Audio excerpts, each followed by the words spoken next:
రాజు, మా ఇంట్లో పెళ్లి సంబంధాలు చూస్తున్నారు రాజు. ఎందుకు రాజు నువ్వు ఇలా చేస్తున్నావు? మమ్మీ డాడీకి ఏమో మన విషయం తెలిసిపోయింది. ఫోన్ మాట్లాడడానికి కూడా ఇబ్బందిగా ఉంది రాజు. మరి ఏం చేద్దామంటావి? నేనేం చేశాను? నేనేం చేయలేదు కదా. ఫోన్ చేయకూడదంటేనే చేయట్లేదు. మరి ఇంకా నేను అంతకు మించి ఇంకేం చేయలేదు కదా. మా ఇంటికి వెళ్దామంటావా విషయం చెప్పడానికి? ఇప్పుడేనా? మరి ఇంకెప్పుడు? ఇప్పుడేనా ఇప్పుడేనా అని ప్రతిసారి ఇలాగే అంటూ ఉన్నావు నువ్వు. అసలేంటి నీ ఉద్దేశం ఏంటి చెప్పు. అలా ఎందుకు గలానికి వస్తున్నావు? శాంతం శాంతం. మరి ఏంటి రాజు, రోజు రోజుకి ఇలా ఫోన్ మాట్లాడడం తక్కువైపోయింది. మరి మ్యారేజ్ చేసుకుందామంటే ఏం మాట్లాడట్లేదు. అలా కాదు రమ్య, అర్థం చేసుకోనన్నా. ఎన్ని రోజులు అర్థం చేసుకోవాలి? ఇంట్లో ప్రెజర్ అవుతుంది నాకు అంటుంటే అర్థం చేసుకో అంటావేంటి? మమ్మీ డాడీతో చెప్పానే, కొంత జాబ్ వచ్చేదాకా ఆలోచిస్తున్నాను, అందుకే ఇలా మాట్లాడుతున్నాను, అర్థం చేసుకోవి. మీ మమ్మీ డాడీతో మీరు ఒప్పించారు, ఓకే బాగానే ఉంది. కానీ మా మమ్మీ డాడీ నాకు పెళ్లి చేస్తానని చెప్పేసి వాళ్ళని వీళ్ళని రప్పిస్తున్నారు కదా ఇంటికి. ఇంకా కొన్ని రోజులు ఆగు మమ్మీ, నాకు జాబ్ వచ్చిన తర్వాత చేసుకుంటానని చెప్పు నువ్వు. అలా అనుకోవట్లేదు వాళ్ళు. నువ్వు ఎవరినో లవ్ చేస్తున్నావు, వాళ్ళని మ్యారేజ్ చేసుకుంటావు అని వాళ్ళకి అర్థమైపోయింది. అదే ఆంటీతో నచ్చ చెప్పడానికి నేను ఒక రోజు వస్తానులే. అంకుల్తో మాట్లాడలేనంటే మాట్లాడలేను. ఇప్పుడు కోపంగా ఉన్నారు. మమ్మీ కూడా అంతకన్నా ఎక్కువ కోపంగా ఉంది, నీకేం తెలుసు? అది కాదు రమ్య, వచ్చే నెలలో ఏదో ఒక డిసైడ్ అయిదాం ఆగు. సరే, నువ్వు ఇంతగా చెప్తున్నావు కదా, వచ్చే నెల వరకు ఆగుతాను. అప్పటి వరకు ఏదో అలా మేనేజ్ చేస్తాను, కానీ అంతకు మించి నేను ఇంకా ఆగలేను. Very good very good. ఇప్పుడు కాస్త ఆ లొకేషన్స్ బాగున్నాయి, అక్కడక్కడ వీడియోస్ ఫొటోస్ తీసుకుందాం దా. సరే పద.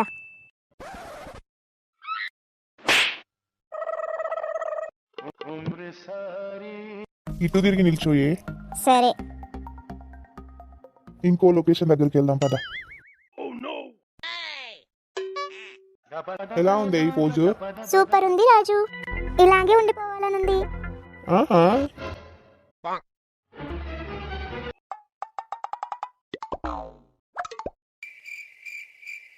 చాలు కానీ ఇంకో లొకేషన్ దగ్గరికి వెళ్దాం కదా. ఈ లొకేషన్ కూడా సూపర్ ఉంది. అవును రమ్య, సూపర్ ఉంది కదా. అవును రాజు, ఇక్కడే ఉండిపోదాము. ఇలాగే ఉండిపోదామా? ఇలాగే ఉండిపోదాం. ఇలాగే ఉండిపోదాం, జీవితాంతం ఇలాగే ఉండిపోదాం. నిజమా? ఇలాగే ఉండిపోదామా? ఇలాగే ఉండిపోతే నీళ్ళు ఫుడ్ ఎలా వస్తుంది కడుపులోకి? నీ తాత తీసుకొస్తాడా? జోక్ చేశాను లేవే. కుళ్ళిపోయినట్టుంది నీ జోకు. పద ఇంకా వెళ్ళిపోదాం. సరే సరే పద, జాగ్రత్తగా వెళ్ళు. వెళ్ళాలనిపించట్లేదు. ఏమైంది మళ్ళీ వచ్చావు? వెళ్ళాలనిపించట్లేదు రాజు. అలాగే అనిపిస్తుంది రమ్య, కానీ మనం ఇద్దరం కలిసి ఉండాలంటే వెళ్ళిపోవాలి కదా. తప్పదు కదా రమ్య, తప్పదు కదా. అవును రాజు, అవును.